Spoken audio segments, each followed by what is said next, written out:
back. This is your co-host, Mello Miller, along with my main man, _Truth 1987. We're going to have a good one here. This is, we talking everything sports. But before we even get started, I want to say I'm from a remote location, as you can see. Not in our normal, deal. Deontay Wilder's backyard. He's not here. He's at the hospital after his unfortunate fall last night. But we will get to that. Before we do, I want to turn over to my co-host. We're going to talk a little bit college football. So all you college football fans out there, if your team's in the top 25, we may talk about you. Sorry. Corporate Rambo 30, Corporate Rambo 24, Dakota, the sneaker god himself, the hider of truth, Mr. Caleb Sullivan. Sorry, we will not be talking Clemson. I don't think you guys are top 25. Maybe I'm mistaken. My partner will let me know. And are you mean Miami? I mean Miami. I'm just getting to the ACC since my Irish dominant. Yes, Miami. And sorry, Clemson. Our friend Raditz, he hasn't been on the show in a while. We may not get to that one as well. So either way, only ACC football we talking this week will be the team that we beat. Go ahead, Coach. Let's give us a little college football, man. What we got? So real quick, number one, as you can see, America, he has so much smoke that's going on in his brain right now. He can't even keep his thoughts straight. So that's number one. Number two, why would Deontay Wilder have a jungle in his backyard? I'm not sure where he's going to correlate that at, but we'll get to that. Don't just think about that. We'll come back to that question. Why would he have a jungle in his backyard? He ain't Michael Jackson. Never mind. Let's keep it moving. Let's keep it moving. So in the college AP polls, it was a shake up this past weekend. So we got a couple to cover here. So we have a new number one, people. Number one, Alabama fell this weekend. Yes, they did fall to Texas A&M by 3 points. Very good game. Came down to a field goal, but they did fall. So because of that, they did lose that number one spot. So now our new number one is Georgia, which has been, in my opinion, out of the first four, probably the most consistent team out of the first four this season. So they are well deserving of that number one spot. Number two, we have Iowa. Iowa had a great game with Penn State as well this past weekend. Also came down to a really close score. They were able to defeat Battle of the Unbeatens, actually. They both were unbeaten at that particular time, but Iowa was able to come out. So they are our new number two. Number three, we have Oklahoma. Oklahoma also played well this past weekend as well, too. And number four, which I am actually excited to see, which is Cincinnati. Cincinnati is number four. They've been having a really good season. They've looked good over the past few years. It's starting to come together this year, so I'm very happy for them. So they are at number four. Let's go ahead and go through the rest real quick. Number five, we do have Alabama. They did fall to number five. Number six, you have the Ohio State University. We took care of business yesterday, as you can tell. I'm glad that we did. Who'd y'all play? Yeah. I'm sorry? Who'd y'all play? We played a Big Ten team, Big Ten conference team. So no need to talk about it. We did win, and we won convincingly. So we are net number six. Number seven, we have Michigan. They are moving up there. I was not impressed by their win the weekend because they did also play another Big Ten team that's kind of in the lower of that, but neither here nor there. They did win. But they are number seven. Number eight, we have Penn State. Number nine, we have Michigan State. Number 10, we have Oregon. And then just real quick through the rest, I'm just going to point out some notable ones. Kentucky is now at number 11. Notre Dame is at 13. They also struggled this weekend too. But they got the win. They got the win. Yeah, they struggle. 13 is Notre Dame. We also have Florida at 17, which is also a notable one as well too. Texas A&M, because of that win, bumped them to 18. Arkansas is at 19. And then closing out the top 25, BYU, NC State, Arizona State, SMU, San Diego State, and I don't understand why they're still here, but Clemson at number 25. So that is your top 25. What are your notable ones out of that, co-host? Besides Notre You know, Dame, it amazes me. Raditz, you survived one more week. I don't You know how. know, I um, don't know how. I don't. I'll say this: Cincinnati definitely deserving to be there. That's Absolutely. the only blemish on my Irish's record. I seen them firsthand, and they definitely are an impressive team. They're well rounded. They remind me, to me, they're a better Iowa. They're like Iowa, which is a well rounded team. To me, they're better than Iowa, but Iowa's just beat a top five opponent, and so they definitely are deserving. How many Big Ten teams are in the top 10? As of this week, we have 5 in the top. So we have Iowa, we have Ohio State, Michigan, Penn State, and Michigan State. So 5 in the top 10. 5 Five in the in the top 10. I saw a report on that. It's actually brought that up. There hasn't been 5 Big Ten teams in the top 10 since like 1961, which is crazy. Somebody told me, and maybe you'll remember, somebody told me how weak the Big Ten was. Yeah, absolutely. I agree. I agree. Just had this conversation the other day. Somebody told me, yeah. can't quite think of who it is, Yeah. but you know Somebody, who you are. somebody close to this show. That's all I'm gonna say. Somebody close to the show That's all was I'm gonna saying how weak the Big Ten is. say. Mm-hmm. And here we are, 5. We got half. Okay, so let me get this straight. Yeah, This ranking covers a whole country's absolutely. Division I of football. Yes. The And whole nation. the top Yeah. 10 is half of one conference? Yes. I don't know what we're talking about. I don't Yeah. know what we're talking about. Absolutely. We'll have to discuss this next time. We Yeah, have our friend of the show on. that's But no, that's a show within itself. Yes. I think all of college football celebrated when Alabama lost. Um, that's just the way it is. If you didn't, then you're not really a college football fan because college football means passion. Yep. And you're passionate about something, right? It's true.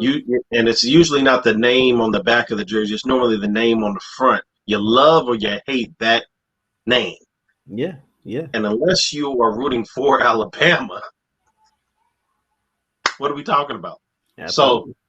So, anyway, man, I think it was a great weekend. Some great matchups. I next week I don't think you keep up with this, but we will cover that. But what else you got for us, man? What were we going to talk about? Oh, a little NBA, right? Yes. That is our next topic. Well, Go ahead I'll and let get you. it out. No. Listen, the latest in the NBA Yeah, go ahead and get it out. It's been on your is heart. the latest in the NBA is Andrew Wiggins. We talked about him previously on the show. Andrew Wiggins and Kyrie Irving, they had this vaccine stance that were disruptive, and they were notables because of their localities holding them out of games, home games.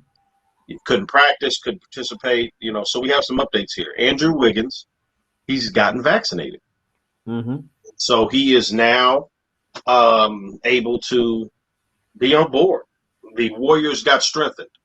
No matter how you like him, if he's able to play the entire barring injury, the entire season, then your former, I don't know what's going on with your relationship with the Warriors, but the Warriors, your team that you used to follow, used to be your favorite player, Steph. He now has more ammunition. He can dish that off. He can help him space it out. So that's a good thing for the Warriors. Any thoughts as a person who once followed the Warriors? So and that's also another smoky comment that I'll go past. So Wiggins did take the shot. However, I think he does have some leeriness about it, and he also may have just kind of from reading from his comments, and I'm gonna read it here in a second. I think he has some regret about it, but he took it. So the reason why I say this is because there's a couple things he said. So the first initial comment after he got the shot, he said it was a tough decision. Hopefully it works out in the long run, and in 10 years I'm still healthy. So that implies that he doesn't even believe in the shot per se. He's hoping that it doesn't have any long-term effects. So that's number one. Number two, the second comment he mentioned, because he also opened up about into detail why he was so hesitant to get the shot in the first place. He said they didn't make the rule, but I guess to do certain stuff to work, I guess you don't own your body. That's what it comes down to. If you want to work in society today, then I guess they made the rules of what goes into your body and what you do. Hopefully, there's a lot of people out there that are stronger than me and keep fighting, stand for what they believe, and hopefully it works out for them. So, um, he's like I said, he took the shot, and I think he talked about some other stuff too. How obviously this is how you make money. This is how he is supposed to support his family and things of that nature. So he put his beliefs to the side and took the shot. I mean, I commend him because you got to look out for family first. So I understand that. But yeah, I'm with him. Hopefully, there are some strong people out there that stick to what their beliefs are. So, but that's my comment on that on the Wiggins situation. So, even though he took it, I think he has some regrets about it. So, and that was reported by ESPN News, by the way. So I don't want to say that I took that report. That was reported by ESPN News. I'll say this. Yeah, make it quick. We ain't got all day. Yeah, Wiggins making those comments, he loses respect for me. Yeah, well, either you're a man and you stand on your convictions, you die on that hill, or you see the error in your ways and you move on. You accept the priority over that. I mean, it's one of those things where he's trying to talk out of both sides of his mouth, and I just dislike that. So you took the shot. Don't tell other people to stand on and not take the shot if you didn't do it. So I'm good. I dislike that 100%. So yeah, we'll talk about the other side of the coin, Mr. Kyrie Irving. Mr. Flat Earth himself, he also did not. He still has not taken the shot. There is information with the practice facility being a private, closed-off facility that's not open to the public. They deemed that he was able to practice at least because, like I said, it's a private facility. The stadium, unfortunately, that's a public facility for him. That's correct. So that's correct. He still, as of right now, unless New York City budges, will not be able to do home games. And my answer to this is, and his entire stance on this, his entire history, trade this man. Let him stand on that heel. Let him stick with his beliefs. He can play, and he help his career. He can play the season, accepted these two cities. Trade this man to another team where he can help that organization because he's not helping this one. It's that simple. This is a business. We're here for your services, sir, and we're not getting it. And we haven't gotten it when we needed it most. So appreciate you stopping by. This ain't been working out. Maybe in your next chapter, it does work out for you. It ain't worked out for you since Bron was there to lead the way. So I'll turn that over to you, your favorite player, Kyrie Irving. What you got for us on that front? Yeah, Kyrie is one of my favorite players. Yeah, I agree. He's not but he is one of them. So I think I have I'm torn with Kyrie, right? So Kyrie is a phenomenal basketball player. He has done things with the Rock that I haven't seen done out of a point guard in years. And there's only two people that I even look in that category like that, and that's him and Stephen Curry. I think with him, because of his stigma of how he has done things in the past, it's really making me feel different when it comes to his stance. So obviously, I believe in not taking a shot. So obviously, there's going to be some agreements on that avenue there with him. However, because of just other things that he has done in the past, it makes me think if he's really truly standing to his guns about his belief, or if it's just another publicity stunt. Because he's had multiple different things throughout his career where it just says, "Hey, I'm Kyrie. See me. Look at me. Look at me." It's all about Kyrie. So it's really hard for me to get with him about his stance because of that. However, I mean, if you want to look at it on the other end, I mean, yeah, I'm glad somebody is standing up for something that they believe in. But I with think Kyrie, all are, aren't they? um, yeah, everybody does. They everybody has their own belief and stuff, and I'm glad he's standing on his, and he's willing to take a pay cut because of it. So, um, Me I, too. I I'm cool with that. That's fine. Um, However, yeah, just on the opposite end though, like I said, Kyrie just has so many problems when he comes to different teams, from Brooklyn to from Boston, from Cleveland.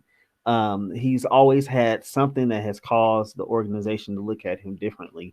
And I don't know if I can get with him per se. I just hope that it is truly, him sticking to his beliefs instead of it being another Kyrie moment, essentially. So that's my take on Trade them.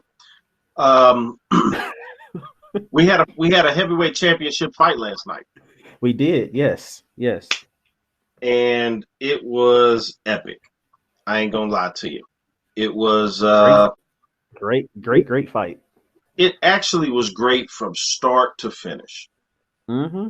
Mm-hmm. You had two of the most dangerous men in America, or well, I guess Fury's not American, but in the world that came together and they were delivering bombs.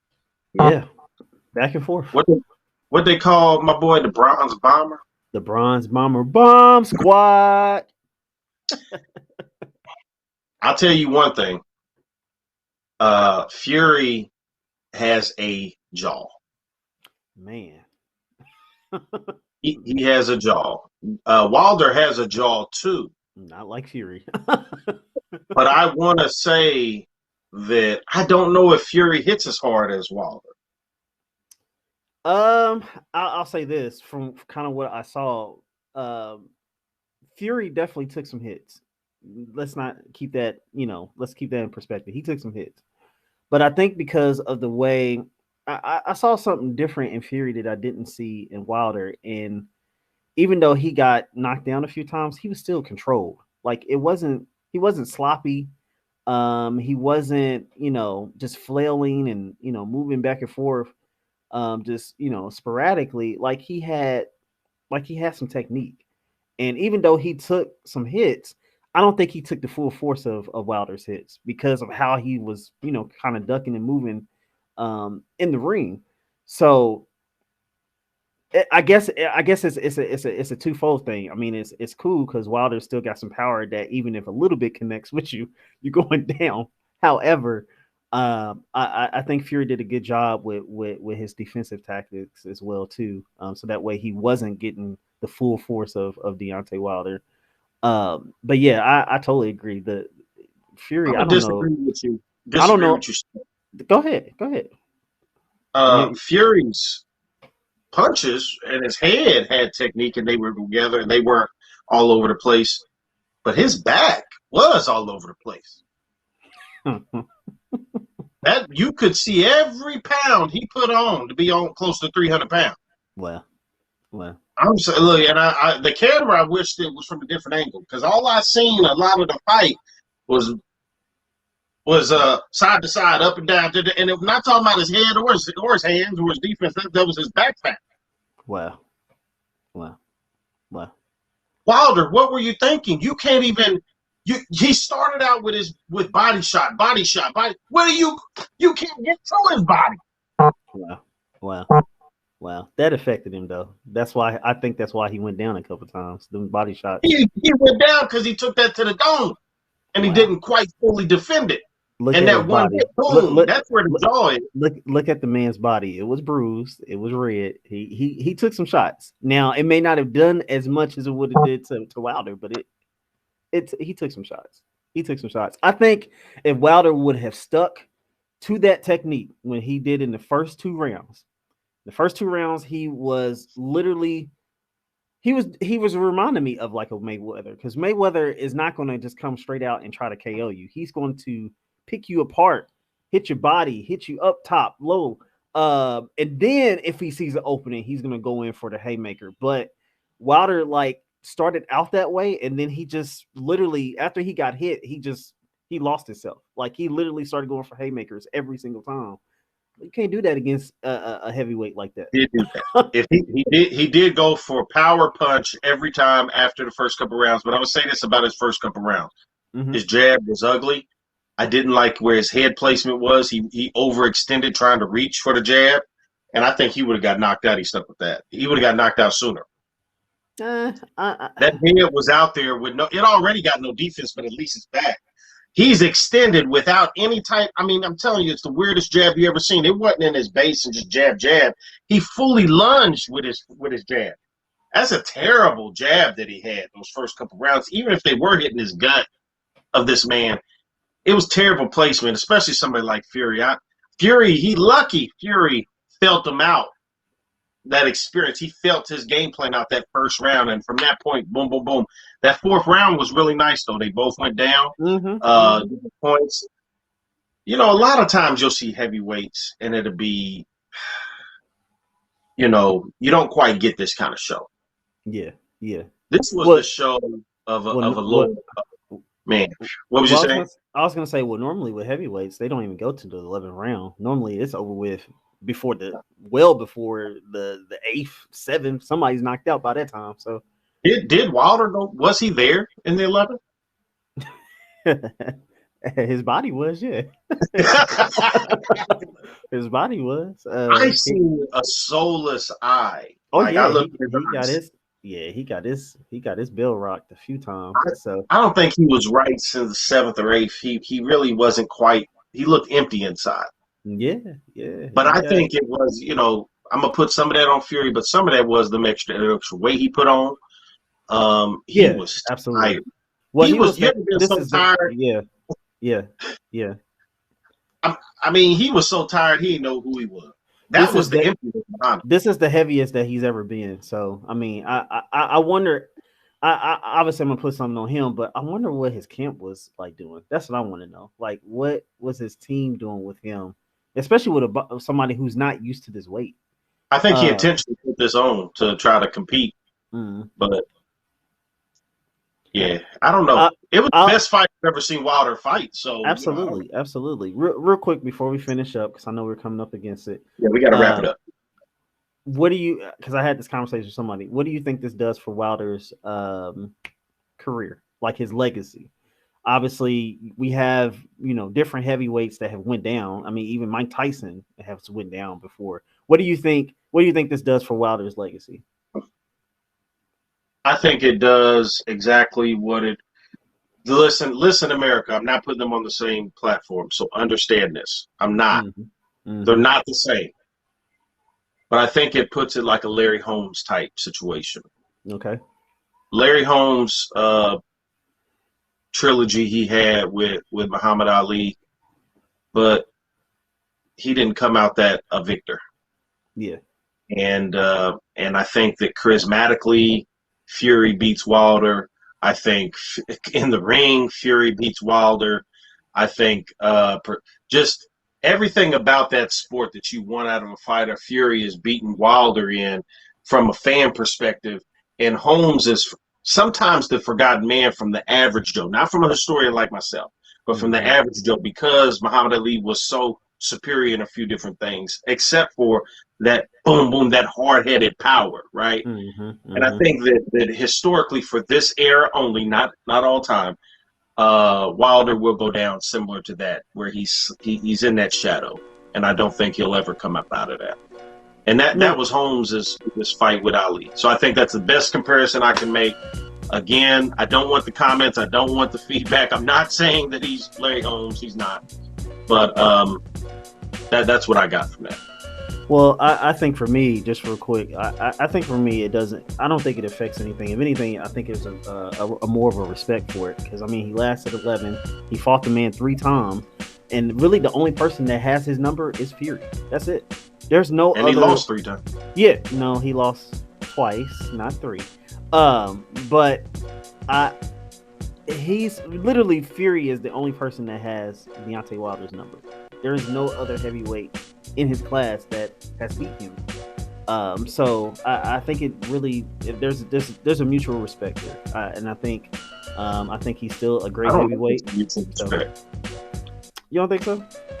I think Fury respects Wilder. You don't think Wilder respects Fury? Wilder wouldn't even talk with Fury. He wouldn't give him no love after. Wilder could talk, period. So that doesn't count. He wasn't there. So you're gonna blame him for not being there? He wasn't there. He was gone. 9th round, he was gone. He checked out. So it's funny because you blame. I'm not gonna go there because we're at the end of the show. But let's just say when other people aren't there, you still hold them accountable somehow. Cosby victim. But we're gonna move forward. We're gonna move forward.